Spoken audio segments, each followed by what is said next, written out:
छत्रपती शिवाजी महाराजांचा राज्याभिषेक म्हणजे छत्रपती शिवाजी महाराजांचा आयुष्यातील सर्वात अवघड व सर्वात चांगला क्षण.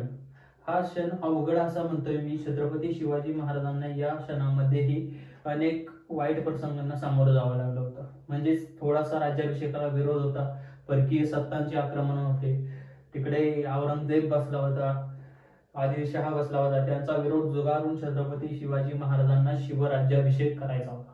आणि हा शिवराज्याभिषेक करण्यासाठी स्वकीयांचाही थोडासा विरोध होता. स्वकीयांचा म्हणजे आपल्याच माणसांचाही थोडा विरोध होता.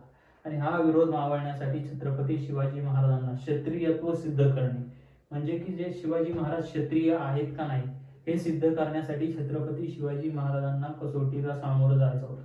छत्रपती शिवाजी महाराजांचा हा प्रसंग गागा भट्टांनी सोयीस्कर केला. म्हणजे छत्रपती शिवाजी महाराजांचं गागा भट्टांनी सिसोदिया घराण्याशी संबंध जोडून छत्रपती शिवाजी महाराजांची वंशावळ सिसोदिया घराण्याशी जोडून हा छत्रपती शिवाजी महाराजांचा राज्याभिषेकाचा मार्ग मोकळा केला. छत्रपती शिवाजी महाराजांच्या आयुष्यातील हा प्रसंग सर्वात महत्त्वाचा होता. अशाच नवनवीन व्हिडिओसाठी लाईक आणि सबस्क्राईब करायला विसरू नका. जय शिवराय. आणि ह्याचे नवीन पार्ट आपल्याला रोज पाहायला मिळतील. 7 दिवसांचे 7 पार्ट आहेत. 12 पार्टमध्ये मी डिवायडेशन केलेलं आहे. पाहायला विसरू नका. जय शिवराय.